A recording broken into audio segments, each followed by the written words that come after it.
Well, there you are, and here I am, so it must be time to read. Smile Mile Inheritance, Chapter 4. Day 2, the first post. Well, remember, there's 4 corners to a square, so they've got a few more posts to get to. First post. Bruce, calls out Ella, I can smell that coffee. Thomas softly leads out with a grumpy old man remark as he stoops to tend the fire, saying, Here we are again, at the mercy of Ella's timing. Paul is grateful to finally be busy and gets his camcorder. As he is getting ready for his job, he says, Your Uncle Charlie sure did know what Ella would do on a trek like this. Thomas gets up, heads toward Champ, sarcastically making the wisecrack. She acts like this all the time. Jack playfully follows Thomas through the grove of trees and doesn't leave his side, even when a couple of rabbits quickly hop over a fallen branch and down their hole. Jack knows he's on duty. Ralph, on duty as always, follows Thomas into the forest area where Champ is grazing on a patch of meadow grass. Bruce casually walks over to the supplies, gets the first aid kit and canteen and that big brown paper bag, then patiently walks over to her tent. Unzipping the flap, he goes to check on Ella's bruised leg and blistered feet. Paul is poised, ready for action, and follows Bruce into the tent. As Bruce enters, Ella is sitting up and is ready for the day's activity. She has already tried to make herself presentable. She has on a different t-shirt. It's blue. Her hair and makeup are in place, although her hair isn't quite as fancy as it was yesterday. To her, it is presentable. Bruce looks at her, shakes his head in dismay, and says, So, that's your personal stuff in your bag. A change of clothes, makeup, and hairspray? Well, I can smell it. Ella smiles and staunchly says, I don't have to be a ragbag just because I'm out in the wild. Whoops. Got a tickle there. Okay. Bruce rolls his eyes heavenward as he says, Yep, you sure are feeling better, aren't you? Well, let me check those feet so we can see what kind of day we'll have.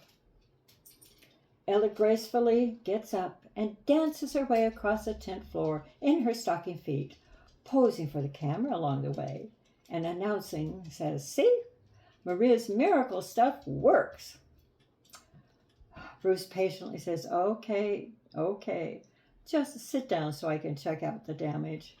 Ella returns to the cot, coyly bats her eyes, lashes at Bruce, and says, I'm as fit as a fiddle and ready to dance. Bruce patiently says, Okay, just sit down so I can check out the damage.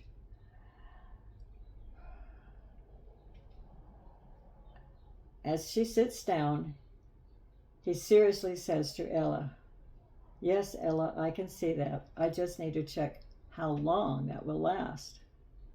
Bruce lays her back down on that cot so he can remove the bandages and assess her injuries. He gets the needed items out of the first aid kit and lays them on the cot beside her, handing her the jar of Maria's miracle stuff. Ella is cautious, curious, and just like a little girl, she asks, What's in the big brown bag on the floor? Bruce softly answers, You'll find out soon enough. Just be still, please. And he begins to remove the socks and bandages. With the bandages off, he can see that, yes, the smaller blisters have healed up nicely, just a little pink spot left. And those big, ugly blisters are now smaller. Those toes are still red and tender. So far, so good. He takes a look at the bruise on her shin and is also pleased with that recovery. Not all gone, definitely better. Bruce stands up. Ella sits up and says, See, I'm all better. Not quite, Bruce rebukes her like a doctor would as he continues. Those blisters will be right back and worse should you try to wear those fancy girl boots.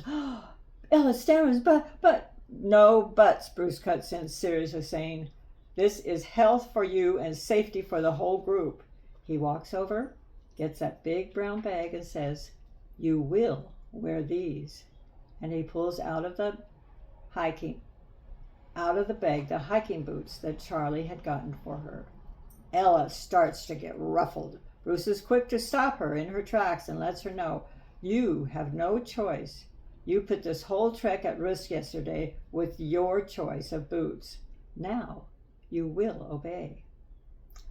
Then he softens and says in his fatherly voice, "Obey, because it is the right thing to do. Please, Ella, that's all your Uncle Charlie wanted, for you to do it because it's the right thing to do. Do the right thing for the right reason. To be a team player, not just to be looking good."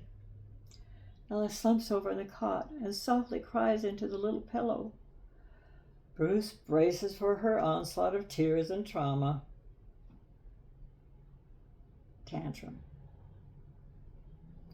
So does Paul. Then, nothing. Only the silence of soft crying. They wait several minutes. Finally, Ella looks up at him with her red puffy eyes and crying softly. She says, "I don't like this. I don't cry. I don't understand what's happening to me.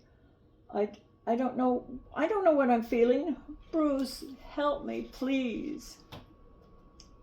Bruce sits on the edge of her cot, like a father would, and asks, "Do you want to talk it out until you do know how you feel?" Bruce knows that sometimes it takes a severe trauma to feel true repentance. Ella hangs her head. Weeping softly, she says, "You were always telling me how the good Lord loves us. Why do I feel like he is beating me up?" Bruce says a quick prayer, then softly says, "God loves us very much, so he chastens us to help us learn how to grow spiritually. My guess is that you are growing and don't know how to handle it." Then he waits. Ella looks back, then holding the crying.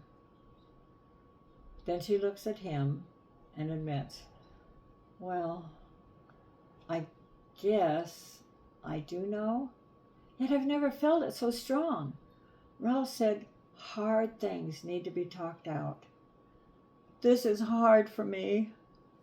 Ella just sits on the edge of the cot looking at her feet. Again, just silence. They wait. No one speaks. Time passes. Then Ella looks up, and for the first time in her adult life, she says, "I'm sorry. I see where I caused this whole trek to stop just because of me. I promise I will learn how to be a team player." Bruce says, "Thank you." And again, he asks her to wear the boots Charlie got for her. Ella looks at him and simply says, "Yes, sir." No salute, just a simple agreement. Bruce tenderly asks for her to lie down again so he can get those blisters and shin fixed up with the new savvy and clean bandages. She is obedient without any complaints or remarks. Bruce tenderly begins the bandaging process. After the bandages are in place and the clean, thin cotton socks are on her feet to cover those bandages, Bruce brings over the hiking boots and the heavy gray socks. Ella only sighs. Bruce carefully puts the thick, ugly gray socks on each foot, being careful not to disturb the bandage socks. Then he asks Ella to put on the boots. She sits up, sighs a long sigh, then willingly takes each boot as it is handed to her, loosens the shoelaces, and begins the process of getting the big, heavy, durable, ugly boots on each foot. Bruce gives her a fatherly smile when the task is done.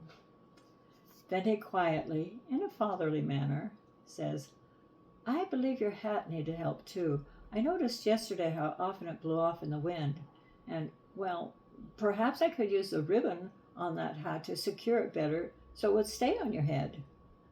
Ella cries gently, Please, don't ruin the hat. Uncle Charles got it for me. Bruce reaches for the brown bag again, saying, I was hoping you would say that. Here, use this. It was your Uncle Charles' leather fishing hat. It has a good rim for protection from the sun and leather straps to hold it on in the wind. Ella obediently takes the hat. She fondles the leather fishing hat in her hands, remembering. Ella fondly remembers the times just she and Uncle Charles would go off to the fishing pond in the hills behind the guest house. It was always a pleasant hike filled with stories about the forest critters. Uncle Charles was a master storyteller. The pond was always a peaceful place to be. It was filled with woodland creatures, beautiful flowers, and trees. So many trees to see. They filled the air with their wonderful pine scent. It's not a natural pond. It's another part of the ranch that Charles saw was needed, so he built it. He had a beaver-like dam built in the little valley. He wanted it to look natural. Ella smiles as she remembers how fun it was helping to build that beaver dam. Not only she and Thomas helped build it, many of the children in Valleytown also came and helped. When the kids at school heard about the beaver dam, they were excited and wanted to come and help build the dam too. They used branches and mud, just like a beaver would do. They spent weeks working on it, well, just a couple hours each day after school, and then on through the summer. Then they all hauled rocks to cover the pond side of the dam, and Charlie had the rocks and bottom of the pond covered with concrete.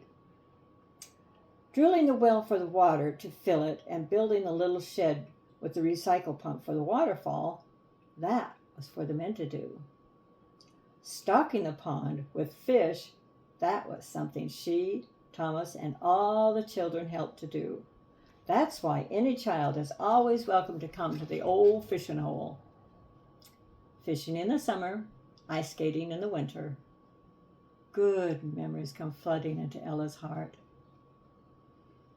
Ella carefully places Uncle Charles' hat on her head, which is miles too big, and tightens up the ring on the straps to keep it on. No contention, just peaceful compliance. Bruce is surprised and pleased, as is Paul. Then, heading to the door of the tent, Bruce picks up the other hat, brown bag, and says, Breakfast is ready, come and get it. Ella is concerned, yet follows close behind him and asking, What will you do with that hat? Bruce quietly turns to her and says, Maria gave me a large, heavy plastic garbage bag to keep it safe for the rest of the journey. She trusted you would take advantage of wearing Charlie's leather hat. I'll let Champ know this is special to you, and he will make sure it doesn't get smashed or damaged. Okay? Ella smiles, a little girl smile, as she says, Thank you. I know Champ will take good care of it for me. And they all exit the tent to the campfire area. It's time for breakfast. And it's time for us to say goodbye today. Thanks for joining me again. It's a pleasure to be reading to you. I do so enjoy story time and miss it because I don't have any grandkids around anymore.